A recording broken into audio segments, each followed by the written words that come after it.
Hello दोस्तों, स्वागत है आपका आपके अपने YouTube चैनल दिसार जीकेजीएस क्लासेस में। दोस्तों, आप सब लोग कैसे हैं? उम्मीद करते हैं आप सब लोग अच्छे होंगे, स्वस्थ होंगे, मस्त होंगे और अपनी तैयारी बेहतरीन तरीके से आप सभी कर रहे होंगे। दोस्तों, जैसे कि आपको पता है आरआरबी, एएलपी, सीबीटी 1 का रिजल्ट घोषित कर दिया गया है। जिन भी स्टूडेंट का सिलेक्शन सीबीटी 2 के लिए हुआ है उनको हमारे तरफ से बहुत सारी शुभकामनाएं।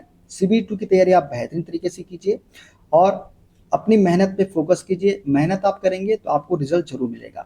हम चाहते हैं कि आपका जो नाम है फाइनल मेरिट में आए, तो इसलिए आप मेहनत करिए। चलिए, जिसका भी नाम सीबीटी 1 क्वालिफाई हो गया है उनको हमारी तरफ से बहुत बहुत बधाई।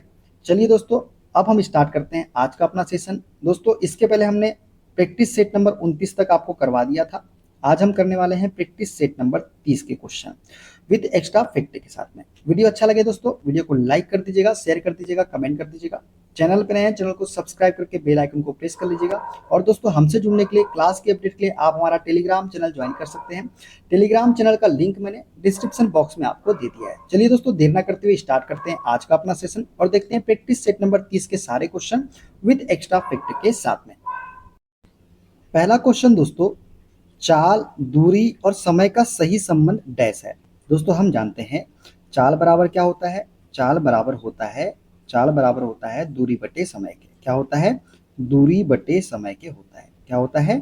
दूरी बटे समय के, मतलब स्पीड बराबर होता है डिस्टेंस अपॉन टाइम।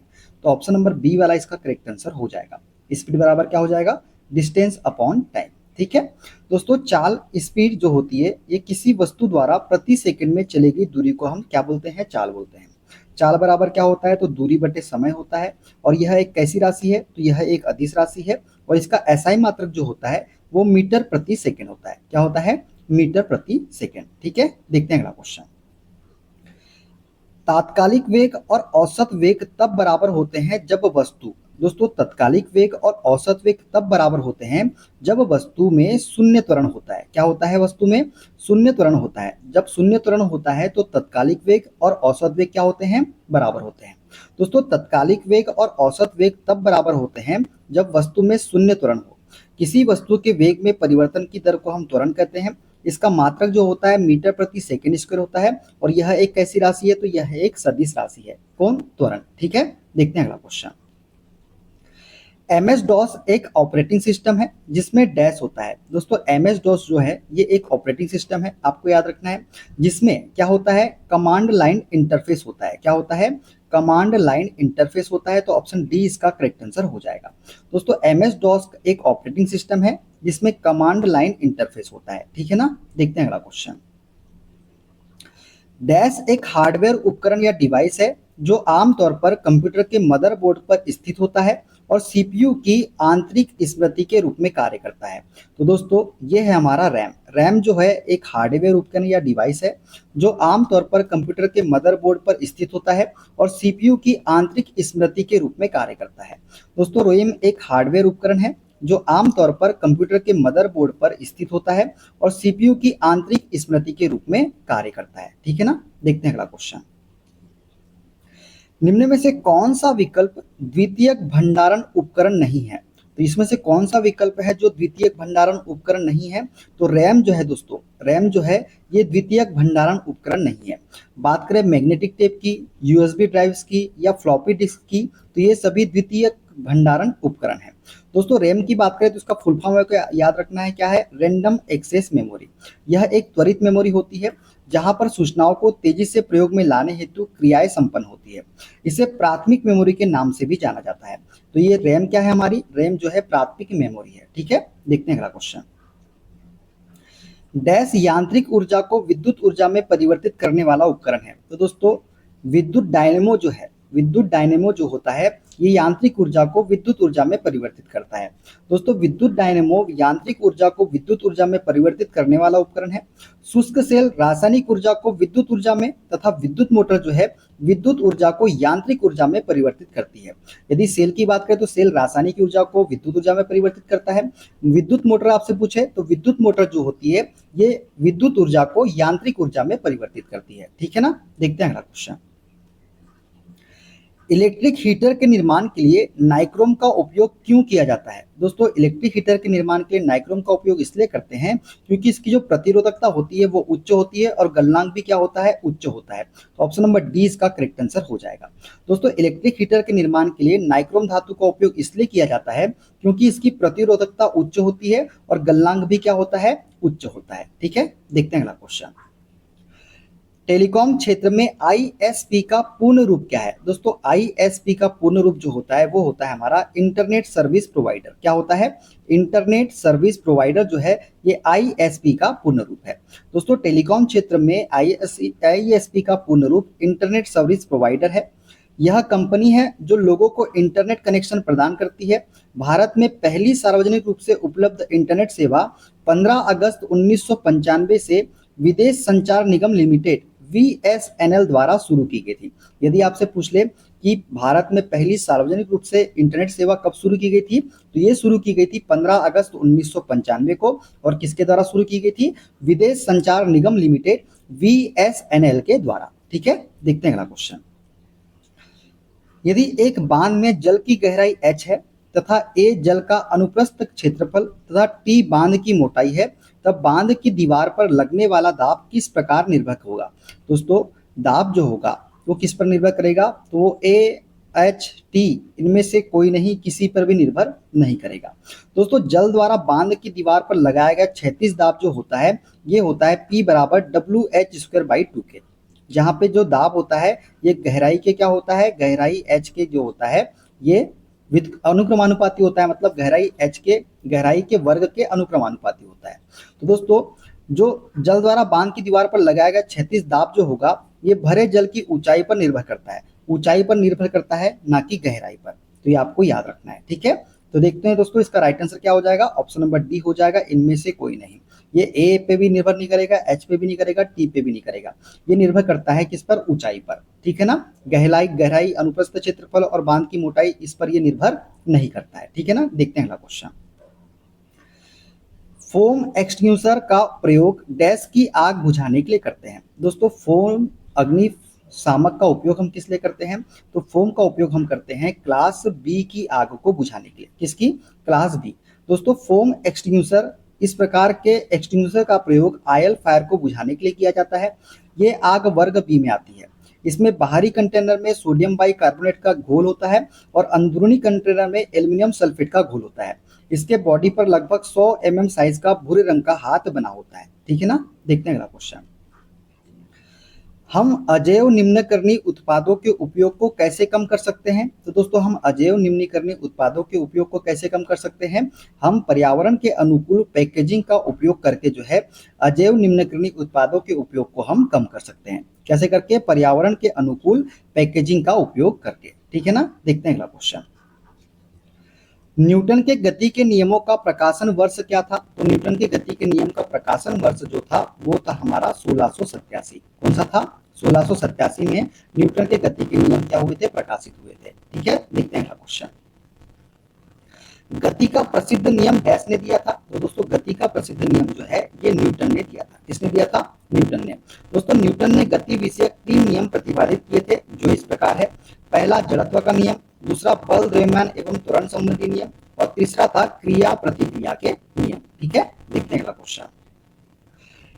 एक क्षेत्र जो कानूनी रूप से वन्य जीवों के लिए उसके प्राकृतिक परिवेश में आरक्षित किया जाता है डैश कहलाता है। दोस्तों, एक क्षेत्र जो कानूनी रूप से वन्य जीवों के लिए उसके प्राकृतिक परिवेश में आरक्षित किया जाता है उसे हम बोलते हैं पशु विहार। क्या बोलते हैं उसे? हम पशु विहार बोलते हैं। ठीक है ना, देखते हैं अगला क्वेश्चन। भारत का वन्य जीव संस्थान कहाँ पर स्थित है? दोस्तों, भारत का वन्य जीव संस्थान जो है ये देहरादून में स्थित है। कहाँ स्थित है? देहरादून में। दोस्तों, भारतीय वन्य जीव संस्थान देहरादून उत्तराखंड में स्थित है। इसकी स्थापना 1982 में की गई थी। यह संस्थान प्रशिक्षण पाठ्यक्रम, अकादमिक कार्यक्रम के अलावा वन्य जीव अनुसंधान तथा प्रबंधन में सलाह प्रदान करता है। ठीक है ना, देखते हैं अगला क्वेश्चन। डैश तंत्र तरल पदार्थों को एक स्थान से दूसरे स्थान पर संचरण करती है। तो तरल पदार्थों को एक स्थान से दूसरे स्थान पर जो संचरण करती है वो है हमारी संवहन संबंधी तंत्र। कौन सा तंत्र? संवहन संबंधी तंत्र जो है ये तरल पदार्थों को एक स्थान से दूसरे स्थान पर संचरण करती है। दोस्तों बात करें संवहन की, तो संवहन ऊष्मा के स्थानांतरण या संचरण की एक विधि है। किसी तरल पदार्थ जैसे कि गैस हो गया, द्रव हो गया या प्लाज्मा हो गया, इसमें अणुओं के समग्र स्थानांतरण संवहन द्वारा ऊष्मा का लेन देन होता है। ठोसों में संवहन संभव नहीं होता है, मतलब ठोस जो होता है वो चालन विधि के द्वारा क्या करते हैं मतलब स्थानांतरण होता है। किसकी विधि के द्वारा? चालन विधि के द्वारा। किंतु तरल पदार्थों में संवहन ऊष्मा के संचरण की एक मुख्य विधि है। ठीक है ना, देखते हैं अगला क्वेश्चन। डैश पदार्थ की वास्तविक गति द्वारा ऊष्मा स्थानांतरण की एक प्रणाली है। तो वास्तविक गति द्वारा ऊष्मा स्थानांतरण की एक प्रणाली है, वो से हम बोलते हैं संवहन कन्वेक्शन। क्या बोलते हैं? संवहन उसे हम बोलते हैं। दोस्तों संवहन कन्वेक्शन की बात करें तो ऊष्मा इसके स्थानांतरण या संचरण की एक विधि है। इसमें पदार्थ जैसे गैस हो गया, द्रव हो गया या प्लाज्मा में अणुओं के समग्र स्थानांतरण या गति द्वारा ऊष्मा का क्या होता है? संचरण होता है। ठीक है ना, देखते हैं अगला क्वेश्चन। वनों की कटाई के लिए जिम्मेदार प्रमुख कारकों में से एक है। दोस्तों वनों की कटाई के लिए जिम्मेदार प्रमुख कारक जो है वो है हमारा क्या? वो है कृषि। ऑप्शन नंबर डी वाला। दोस्तों लकड़ियों, ईंधन, कृषि व अन्य उद्देश्यों के लिए वनों की लगातार कटाई की जा रही है। इस प्रकार वन उन्मूलन के फलस्वरूप सूखा, प्रदूषण आदि के क्षेत्र में लगातार वृद्धि देखने को मिल रही है। कृषि के संदर्भ में झूम कृषि भी वन उन्मूलन का एक प्रमुख कारण है।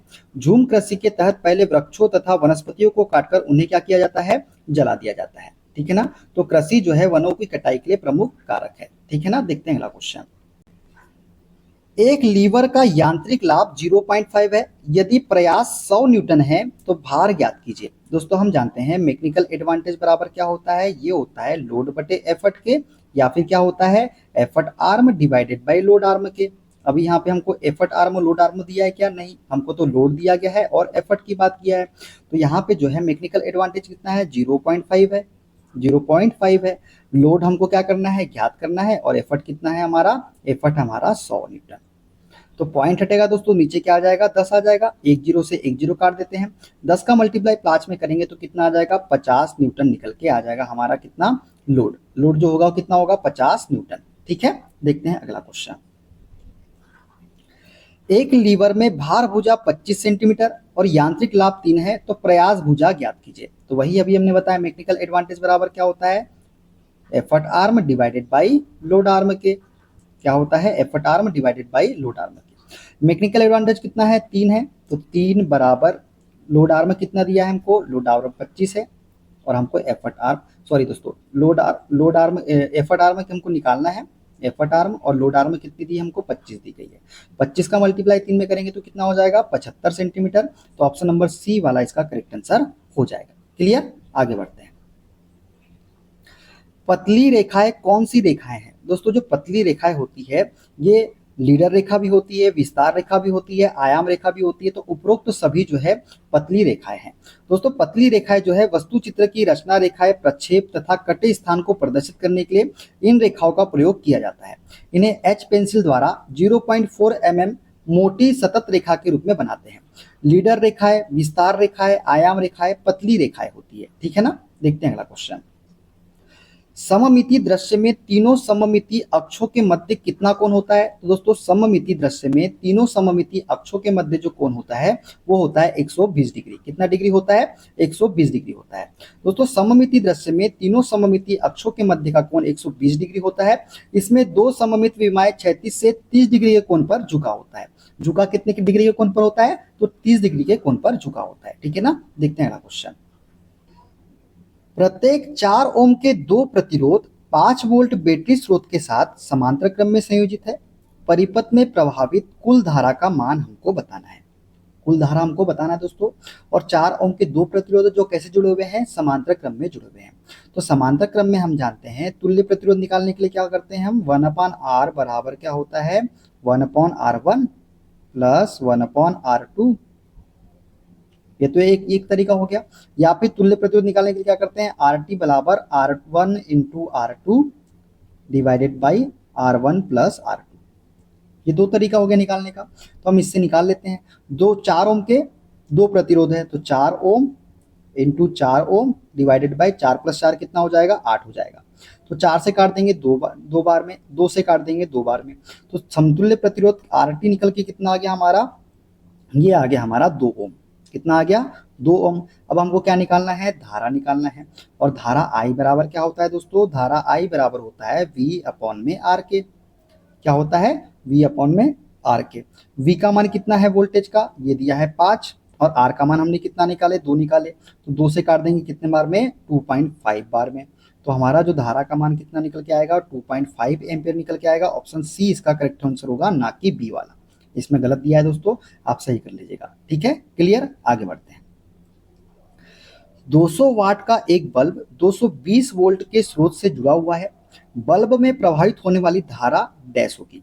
दोस्तों हमको शक्ति P का मान कितना दिया है, 200 वाट। वोल्टेज कितना दिया गया है, 220 वोल्ट। और हमसे पूछा क्या है, धारा का मान।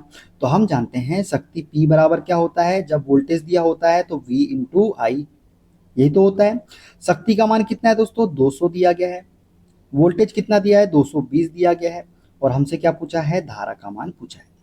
तो क्या हो जाएगा, 1 0 से 1 0 कट जाएगा। तो क्या हो जाएगा, ये 20/22 हो जाएगा, बराबर क्या हो जाएगा, आई के, मतलब धारा के। अब 22 का टेबल जब हम पढ़ेंगे दोस्तों, तो कितने बार में जाएगा, 22 का टेबल जब पढ़ेंगे तो 22 शून्यम शून्य लगाए दशमलव, फिर 22 का टेबल कितने बार पढ़ेंगे, तो यहाँ कितना हो गया, 200 हो गया। 22 इंटू 9 करते हैं, 9 दूनी 18 की 8, हासिल का है 1, 9 दूनी 18 और 1 19, मतलब 9 बार में जाएगा, 0.9 बार में।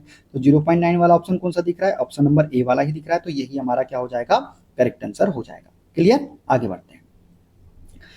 किसी भी चतुर्थांश में बिंदु की अधिक से अधिक कितनी स्थितियां संभव है। दोस्तों किसी भी चतुर्थांश में बिंदु की अधिक से अधिक जो है 4 स्थितियां संभव है। कितनी स्थितियां, 4 स्थितियां। दोस्तों किसी भी चतुर्थांश में बिंदु की अधिक से अधिक 4 स्थितियां संभव है। पहली स्थिति, बिंदु क्षैतिज तल तथा ऊर्ध्वाधर तल से कुछ निर्दिष्ट दूरियों पर स्थित हो। दूसरी स्थिति, बिंदु क्षैतिज तल से में स्थित हो तथा ऊर्ध्वाधर तल से कुछ दूरी पर हो। तीसरी स्थिति क्या है, बिंदु क्षैतिज से कुछ दूरी पर हो तथा ऊर्ध्वाधर तल में स्थित हो।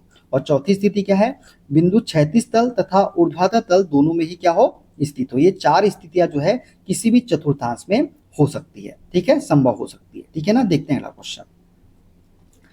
एक जटिल मशीन बनती है। दोस्तों एक जटिल मशीन जो है 2 या अधिक सरल मशीनों से मिलकर बनती है। किससे बनती है, 2 या अधिक सरल मशीनों से। ठीक है ना, देखते हैं अगला क्वेश्चन। आलम्ब और भार के बीच की दूरी को क्या कहते हैं। तो दोस्तों आलम्ब और भार के बीच की दूरी को हम बोलते हैं भार भुजा। क्या बोलते हैं, भार भुजा बोलते हैं। दोस्तों भार भुजा जो है ये आलम्ब और भार के बीच की दूरी है। ठीक है ना, देखते हैं अगला क्वेश्चन। दिए गए परिपथ में 4 ओम प्रतिरोध के टर्मिनल के बीच विभव पात ज्ञात कीजिए। दोस्तों हमको 4 वोल्ट के जो टर्मिनल है इस पे क्या करना है, विभव पात ज्ञात करना है। दोस्तों अब देखिए जो ये प्रतिरोध है 4 ओम और 6 ओम का, ये किस में जुड़े हुए हैं, श्रेणी क्रम में जुड़े हुए हैं। तो हमारा तुल्य प्रतिरोध क्या हो जाएगा श्रेणी क्रम में, हम जानते हैं R1 + R2 + R3 + dash dash. तो दोनों को जोड़ लेंगे तो कितना आ जाएगा, 10 ओम निकल के आ जाएगा। कितना निकल के आ जाएगा, 10 ओम निकल के आ जाएगा। अब दोस्तों हमारा RT जो आ गया 10 ओम निकल के आ गया। तो यहाँ से हम धारा का मान निकाल सकते हैं क्या, बिल्कुल निकाल सकते हैं। हम जानते हैं धारा I बराबर क्या होता है, धारा I बराबर होता है V/R के। V/R के V का मान कितना है दोस्तों हमको पता है क्या, तो V का मान हमको दिया गया है कितना, 5 वोल्ट। कितना दिया गया है, 5 वोल्ट। तो ये हो गया 5 वोल्ट। R का मान हमने कितना निकाले, 10 निकाले। तो धारा कितनी निकल के आ गई हमारी, 0.5 निकल के एम्पियर निकल के आ गई क्या, 0.5 एम्पियर निकल के आ गई। 5 से काट देंगे 2 बार में, तो 2 का एक में टेबल भाग देंगे तो कितना आएगा, 0.5 एम्पियर निकल के आएगा। अब क्या पूछा है, 4 ओम के प्रतिरोध के सिरों पर विभवांतर। हमको किसका पूछा है, 4 ओम का। तो हम क्या करेंगे, फिर से वही लगाएंगे। V बराबर क्या होता है, IR होता है कि नहीं होता है, बिल्कुल। I का मान कितना निकाले दोस्तों हमने, 0.5 एम्पियर, 0.5 एम्पियर। और किसमें पूछा है, 4 ओम के प्रतिरोध पर पूछा है, तो यहाँ क्या रखेंगे हम, 4 ओम रखेंगे। पॉइंट हटेगा दोस्तों, नीचे क्या आ जाएगा, 10 आ जाएगा। ठीक है, तो क्या हो जाएगा, 5 चौक 20, 20/10 हो जाएगा। कितना हो जाएगा, 20/10, 1 0 से 1 0 कट जाएगा। तो हमारा जो विभव पात होगा वो कितना होगा, 2 वोल्ट होगा। कितना होगा, 2 वोल्ट निकल के आ जाएगा। क्लियर। सबसे पहले क्या किया दोस्तों, देखिए हमने यहाँ पे डायग्राम देखा। डायग्राम में जैसे देखा कि ये दोनों जो प्रतिरोध है किसमें जुड़े हुए हैं, श्रेणी क्रम में जुड़े हुए हैं। तो सबसे पहले हमने क्या किया, तुल्य प्रतिरोध निकाला। ठीक है, तुल्य प्रतिरोध निकालने के बाद हमने क्या किया, हमको विभव का मान दिया था, वोल्टेज का मान दिया गया था, तो यहाँ से हमने क्या कर दिया, धारा का मान निकाल लिया। अब जब हमारा धारा का मान निकल के आ गया तो हमसे पूछा क्या है, 4 ओम प्रतिरोध के टर्मिनल पर विभव पात, तो हमने क्या किया, V बराबर क्या रखा, IR रखा, जहां पे I का मान हमने कितना निकाला 0.5 एम्पियर, उसको रख लिया। R का मान कितना निकाला हमने, वो निकाला 10 ओम, और सॉरी दोस्तों, R का मान क्या पूछा था, 4 ओम का, तो वहां पे हमने क्या रख दिया, 4 ओम रख दिया, और इस तरह से हमने इसका विभवपात ज्ञात कर लिया। ठीक है, देखते हैं अगला क्वेश्चन। 2 ओम के प्रतिरोध वाले 3 प्रतिरोधों के श्रेणी संयोजन का प्रभावी प्रतिरोध निम्नांकित में से कितना होगा। अब दोस्तों 2 ओम के प्रतिरोध वाले 3 प्रतिरोध है, कितने प्रतिरोध है, 3 प्रतिरोध है, तो श्रेणी संयोजन में पूछा है, तो दोस्तों जब भी समान मान के प्रतिरोध श्रेणी क्रम में जुड़े होते हैं तो प्रभावी प्रतिरोध जो निकालते हैं वो कैसे निकालते हैं, हम वो निकालते हैं N इंटू आर से। क्या निकालते हैं, N इंटू आर से। N क्या है, यहाँ पे प्रतिरोधों की संख्या है, और ये R क्या है, प्रतिरोध का मान है। अब प्रतिरोध कितने की संख्या कितनी है, 3 है, तो यहाँ हम रख देंगे 3, और प्रतिरोध का मान कितना है प्रत्येक प्रतिरोध का, वो है 2 ओम। तो हमारा जो समतुल्य प्रभावी प्रतिरोध होगा कितना होगा, 6 ओम हो जाएगा। कितना हो जाएगा, 6 ओम। ऑप्शन नंबर डी इसका करेक्ट आंसर हो जाएगा। ठीक है दोस्तों, प्रतिरोध एक विद्युत परिपथ में विद्युत धारा प्रवाह के विरोध की माप है। जब 2 या 2 से अधिक प्रतिरोधों को एक के बाद एक क्रम से जोड़ा जाता है तथा उनमें से समान धारा प्रवाहित होती है तो उसे श्रेणी क्रम में जुड़े प्रतिरोध हम कहते हैं। प्रत्येक 2 ओम के प्रतिरोध वाले 3 प्रतिरोधों के श्रेणी संयोजन का प्रभावी प्रतिरोध जो होगा वो कितना होगा, 6 ओम होगा। या तो आप ऐसे जोड़ लीजिए 2 + 2 + 2 ऐसा करके, या फिर N इंटू आर याद रखिए जब समान मान के प्रतिरोध दिए होंगे तो। ठीक है, देखते हैं अगला क्वेश्चन। चित्र में दिखाए गए साधारण पॉलीगन का क्या नाम है। दोस्तों चित्र में दिखाया गया जो पॉलीगन है इसे हम बोलते हैं हेप्टागोन। क्या बोलते हैं, हेप्टागोन बोलते हैं। दोस्तों हेप्टागोन क्यों बोलते हैं, क्योंकि इसमें जो भुजा है, देखिए ये जो भुजा दिख रही है आपको ये वाली, ये कितनी है, यहाँ पे 7 भुजा है। कितनी, 7। देखिए पहली भुजा, दूसरी भुजा, तीसरी भुजा, चौथी भुजा, पांचवी भुजा, छठी भुजा, सातवीं भुजा, तो ये क्या हो जाएगा, हमारा हेप्टागोन हो जाएगा। ठीक है, देखते हैं अगला क्वेश्चन। सामान्य हेप्टागोन की डैश भुजाएं होती है। दोस्तों सामान्य हेप्टागोन की भुजाओं की संख्या जो होती है वो होती है 7। कितनी होती है, 7 होती है। दोस्तों हेप्टागोन में भुजाओं की संख्या 7 होती है, हेक्सागोन में भुजाओं की संख्या 6 होती है, ऑक्टागोन में भुजाओं की संख्या 8 होती है, और पेंटागोन में भुजाओं की संख्या कितनी होती है, तो 5 होती है। तो सारी चीजें आपको याद रखनी है। ठीक है, देखते हैं अगला क्वेश्चन। क्रमशः 12 ओम और 24 ओम के 2 प्रतिरोध ए और बी 6 वोल्ट की बैटरी के साथ श्रेणी क्रम में संयोजित है। 1 सेकंड में प्रतिरोधों में क्षय होने वाली कुल ऊष्मा हमको बताना है। अब दोस्तों ऊष्मा हमको बताना है, यहाँ पे 2 प्रतिरोध है दोस्तों, 12 ओम और 24 ओम के, और ये कैसे जुड़े हुए हैं, श्रेणी क्रम में। तो हमारा तुल्य प्रतिरोध सबसे पहले हम निकालेंगे, तो क्या हो जाएगा तुल्य प्रतिरोध, ये हो जाएगा RT बराबर, दोनों को जोड़ देंगे, 12 और 24 कितना हो जाएगा, 36 ओम हो जाएगा, क्योंकि श्रेणी क्रम में है। ठीक है, अब बोला क्या, 6 वोल्ट की बैटरी के साथ श्रेणी क्रम में संयोजित है। 1 सेकंड में प्रतिरोध में क्षय होने वाली कुल ऊष्मा हमको बताना है। अब दोस्तों हमको प्रतिरोध भी पता है, वोल्टेज का मान भी पता है, तो यहाँ से हम क्या धारा का मान निकाल सकते हैं क्या, बिल्कुल निकाल सकते हैं। धारा I बराबर क्या होता है दोस्तों, ये होता है V/R के, यही तो होता है। V का मान कितना है दोस्तों, 6 है, R का मान कितना है, 36 है, तो हमारा धारा का मान कितना निकल के आ गया, 1/6 एम्पियर निकल के आ गया। अब हमसे क्या पूछा है, ऊष्मा पूछा है, तो ऊष्मा हम जानते हैं H बराबर क्या होता है, H बराबर होता है I² RT के, तो 1/6 का स्क्वायर कितना हो जाएगा, 36। R का मान कितना है, R का मान है 36, और T का मान कितना है, 1 सेकेंड है। ठीक है, 36 से 36 कट गया तो कितना बचा, 1 जूल। तो हमारे जो ऊष्मा का मान आएगा वो कितना निकल के आएगा, 1 जूल आएगा। कितना, 1 जूल। ऑप्शन नंबर सी इसका करेक्ट आंसर हो गया। क्लियर, आगे बढ़ते हैं। एक वस्तु का प्रक्षेप 3 दृश्य, एक वस्तु का प्रक्षेप 3 दृश्य द्वारा दिखाया गया है, जाना जाता है। दोस्तों एक वस्तु का प्रक्षेप जब 3 दृश्य द्वारा दिखाया जाता है तो उसे जाना जाता है, किसे, उसे बोला जाता है ऑर्थोग्राफिक या फिर लंबकोणीय प्रक्षेप। ठीक है, लंबकोणीय प्रक्षेप में क्या होता है, इसमें 3 दृश्य द्वारा वस्तु का प्रक्षेप दर्शाया जाता है। दोस्तों लंबकोणीय प्रक्षेप में दर्शक या दृष्टि बिंदु प्रक्षेपण तल तथा वस्तु से अनंत दूरी पर होता है। प्रक्षेपी किरणें आपस में समांतर लेकिन प्रक्षेप तल के कैसी होती है, लंबवत होती है। इस प्रक्षेप में वस्तु का प्रक्षेप उसकी वास्तविक माप के कैसे होता है, बराबर होता है। वस्तु को पूर्ण रूप से व्यक्त करने के लिए वस्तु के 2 या 3 दृश्य खींचे जाते हैं। एक होता है प्लेन, एक होता है एलिवेशन और एक होता है साइड व्यू। चित्रीय प्रक्षेप की बात करें तो तिर्यक, सममिति या समपरिमाण प्रक्षेप में एक ही तल में किसी वस्तु की तीनों विमाओं को प्रदर्शित किया जाता है तथा वस्तु का एक ही दृश्य में पूर्ण विवरण दिया जाता है। किसमें? चित्रीय प्रक्षेप में। ठीक है ना, देखते हैं अगला क्वेश्चन। क्रमशः 10 ओम और 20 ओम के दो प्रतिरोध ए और बी 6 वोल्ट की बैटरी के साथ समांतर क्रम में संयोजित है। एक सेकंड में बैटरी द्वारा परिपथ को आपूर्ति की गई कुल ऊर्जा हमको बताना है। सेम पिछले से क्वेश्चन रिपीट वाला है दोस्तों। अब 10 ओम 20 ओम के दो प्रतिरोध है, किसमें जुड़े हैं? समांतर क्रम में। तो समांतर क्रम में तुल्य प्रतिरोध क्या होता है? ये होता है R1 into R2 divided by R1 plus R2 के।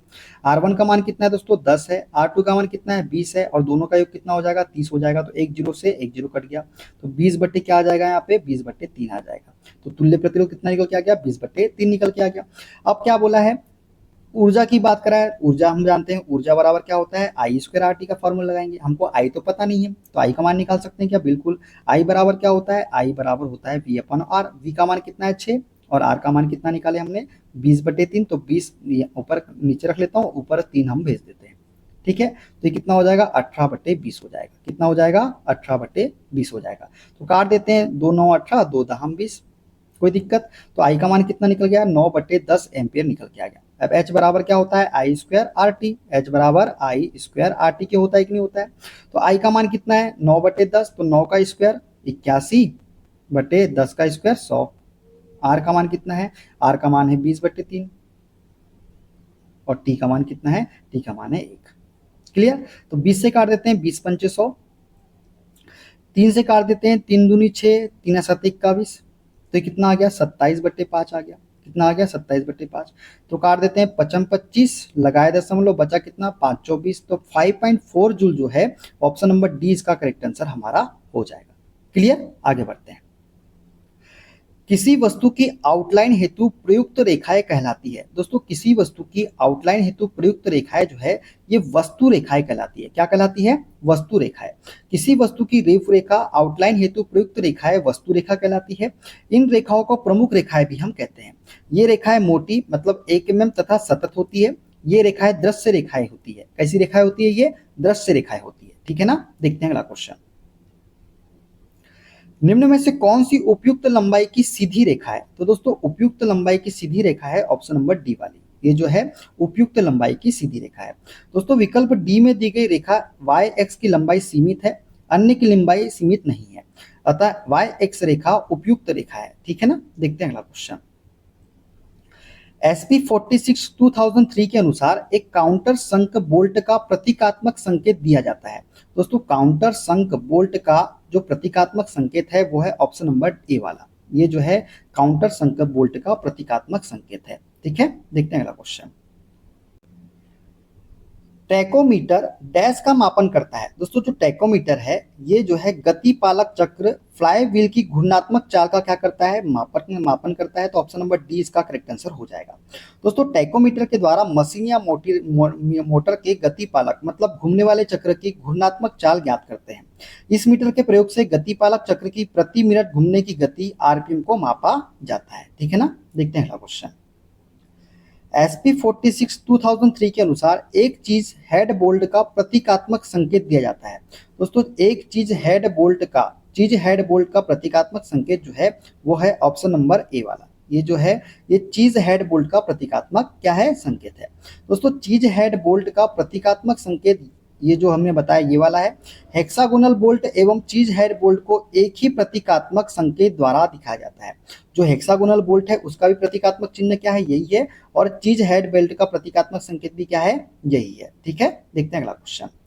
टेकोमीटर का प्रयोग क्या मापता है? दोस्तों, टेकोमीटर से मापा जाता है चक्कर प्रति मिनट मतलब आरपीएम को मापा जाता है। ठीक है, देखते हैं अगला क्वेश्चन।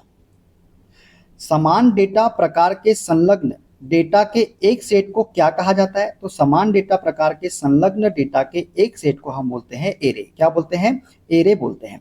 दोस्तों, एक जैसे डेटा प्रकार के समूह को एरे कहा जाता है जो कंप्यूटर की मेमोरी में क्रमबद्ध रूप में संग्रहित रहते हैं। यह एक प्रकार का डेटा स्ट्रक्चर होता है जिसमें रखे डेटा के साथ बहुत आसानी से कार्य किया जा सकता है। एरे को सबस्क्रिप्ट वेरिएबल भी कहा जाता है। क्या कहा जाता है? एरे को सबस्क्रिप्ट वेरिएबल। ठीक है, देखते हैं अगला क्वेश्चन। अजैव निम्नकर्णी पदार्थों के बारे में निम्न में से कौन सा कथन सही है? दोस्तों अजैव निम्नकर्णी पदार्थों के बारे में जो सही कथन है वो है अजैव निम्नकर्णी पदार्थ पर्यावरण में बने रहते हैं। यही क्या है हमारा सत्य कथन है। ऑप्शन नंबर ए वाला इसका करेक्ट आंसर हो जाएगा।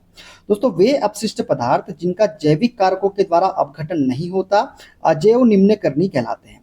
यह पदार्थ सामान्यतः अक्रिय है जो लंबे समय तक पर्यावरण में बने रहते हैं तथा पर्यावरण के अन्य सदस्यों को क्या पहुंचाते हैं? हानि पहुंचाते हैं। ठीक है, देखते हैं अगला क्वेश्चन। निम्न में से कौन सा एक बहु उपयोगकर्ता मल्टी यूजर ऑपरेटिंग सिस्टम है? तो दोस्तों यूनिक्स जो है ये एक बहु उपयोगकर्ता मल्टी यूजर ऑपरेटिंग सिस्टम है। ठीक है, देखते हैं अगला क्वेश्चन। निम्न में से कौन सा न्यूटन की गति के तीसरे नियम का उदाहरण है? तो दोस्तों न्यूटन की गति के तीसरे नियम का उदाहरण है रॉकेट लॉन्च करना। रॉकेट लॉन्च करना जो है ये न्यूटन के गति के तीसरे नियम का उदाहरण है। और तीसरे नियम को क्या बोलते हैं हम? क्रिया प्रतिक्रिया का नियम भी बोलते हैं। ठीक है, देखते हैं अगला क्वेश्चन। अपने कर्मचारियों द्वारा अनन्य उपयोग के लिए संगठन द्वारा उपयोग किया गया एक निजी नेटवर्क होता है। दोस्तों अपने कर्मचारियों द्वारा अनन्य उपयोग के लिए संगठन द्वारा उपयोग किया गया एक निजी नेटवर्क जो होता है उसे हम बोलते हैं इंट्रानेट। क्या बोलते हैं उसे हम? इंट्रानेट बोलते हैं। दोस्तों वह नेटवर्क जिसका प्रयोग किसी बिल्डिंग में लैन कंप्यूटर को एक दूसरे से कनेक्ट करने के लिए किया जाता है इंट्रानेट कहलाता है। इंटरनेट को निजी रूप में इंटरनेट जो है ना ये इंटरनेट का निजी रूप है। यह सूचनाओं के ट्रांजैक्शन के लिए इंटरनेट प्रोटोकॉल टीसीपी/आईपी तकनीक का उपयोग करता है। ठीक है ना, देखते हैं अगला क्वेश्चन। आरेखन सीट के बाएं सिरे पर अधिक मार्जिन किस लिए छोड़ा जाता है? तो दोस्तों आरेखन सीट के बाएं सिरे पर अधिक मार्जिन जो है ये सीटों को उपयुक्त रूप से जिल्द में बांधने के लिए और सीट के कार्यकारी क्षेत्र को पर्याप्त स्पष्टता देने के लिए, इन दोनों के लिए ही जो है आरेखन सीट के बाएं सिरे पर अधिक मार्जिन छोड़ा जाता है। ठीक है दोस्तों, आरेखन सीट के बाएं सिरे पर अधिक मार्जिन सीमा रेखा लगभग 20 mm से 30 mm तक तथा शेष तीनों ओर 5 mm की दूरी पर खींची जाती है। बाएं सिरे पर अधिक मार्जिन इसलिए छोड़े जाते हैं ताकि जिल्द में बांधते समय कागज पर खींची हुई आरेख का कोई भी भाग खराब न हो और साथ ही आरेखन कार्य के लिए शुद्ध आयताकार कार्यकारी स्थान मिल सके। ठीक है, देखते हैं अगला क्वेश्चन। किसी भी क्षण किसी रॉकेट का त्वरण निर्वासित गैसों के वेग की घात nth के समानुपाती होता है। यहाँ n का मान होना चाहिए। तो दोस्तों यहाँ n का मान जो होता है वो क्या होता है? n 1 होता है। क्या होता है? 1 होता है। दोस्तों रॉकेट न्यूटन के गति के तीसरे नियम पर कार्य करता है। रॉकेट के भीतर एक कक्ष में ठोस या तरल ईंधन को ऑक्सीजन की उपस्थिति में जलाया जाता है जिससे उच्च दाब पर गैस उत्पन्न होती है। यह गैस पीछे की ओर तीव्र वेग से निकलती है, अतः निकलने वाले गैस की गति रॉकेट की गति के समान और विपरीत दिशा में होती है। तो रॉकेट की गति जो होती है ये गैस की चाल के क्या होती है? गैस की चाल के अनुक्रमानुपाती होती है, जहां n का मान क्या होता है? 1 होता है। ठीक है, देखते हैं अगला क्वेश्चन। निम्न में से कौन सी पेंसिल सबसे मुलायम ग्रेड की होती है? तो दोस्तों सबसे मुलायम ग्रेड की पेंसिल है वो है 7B। 7B जो है ये सबसे मुलायम ग्रेड की पेंसिल है और 9H जो है ये सबसे कठोर ग्रेड की पेंसिल है। तो दोनों ही चीजें आपको याद रखनी है। ठीक है, देखते हैं अगला क्वेश्चन। डैश यांत्रिक ऊर्जा को विद्युत ऊर्जा में परिवर्तित करता है। तो यांत्रिक ऊर्जा को विद्युत ऊर्जा में परिवर्तित करने वाले उपकरण को बोलते हैं हम विद्युत डायनेमो। क्या बोलते हैं? विद्युत डायनेमो बोलते हैं। दोस्तों विद्युत डायनेमो यांत्रिक ऊर्जा को विद्युत ऊर्जा में परिवर्तित करने वाला उपकरण है। यह फैराडे के विद्युत चुंबकीय प्रेरण के सिद्धांत पर कार्य करता है, जबकि विद्युत मोटर विद्युत ऊर्जा को यांत्रिक ऊर्जा में परिवर्तित करने वाला उपकरण है। ठीक है ना, देखते हैं अगला क्वेश्चन। फाइल फॉर्मेट के संदर्भ में पीडीएफ का पूर्ण रूप क्या होता है? दोस्तों पीडीएफ का पूर्ण रूप होता है पोर्टेबल डॉक्यूमेंट फॉर्मेट। क्या होता है? पोर्टेबल डॉक्यूमेंट फॉर्मेट जो है ये पीडीएफ का पूर्ण रूप है। दोस्तों फाइल फॉर्मेट के संदर्भ में पीडीएफ का पूर्ण रूप पोर्टेबल डॉक्यूमेंट फॉर्मेट होता है। पीडीएफ को 1990 के दशक में इलेक्ट्रॉनिक छवि के रूप में दस्तावेज देखने के लिए विकसित किया गया था। इसे एडोब सिस्टम द्वारा विकसित किया गया था।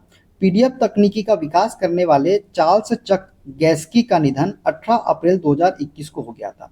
जो पीडीएफ तकनीक थी दोस्तों इसको विकास करने वाले थे चार्ल्स चक्र गैस्की। कौन थे? चार्ल्स चक्र गैस्की जो है पीडीएफ तकनीक को विकसित करने वाले थे। इनका निधन कब हुआ था? 18 अप्रैल 2021 को। ठीक है, क्लियर? तो दोस्तों ये थे आज के सारे क्वेश्चन। वीडियो का अच्छा लगा कमेंट बॉक्स में जरूर बताइएगा। वीडियो अच्छा लगे वीडियो को लाइक कर दीजिएगा, शेयर कर दीजिएगा, कमेंट कर दीजिएगा। चैनल पे नए चैनल को सब्सक्राइब करके बेल आइकन को प्रेस कर लीजिएगा। मिलते हैं दोस्तों अगले वीडियो में। अपना ख्याल रखिए। Okay, bye bye, take care.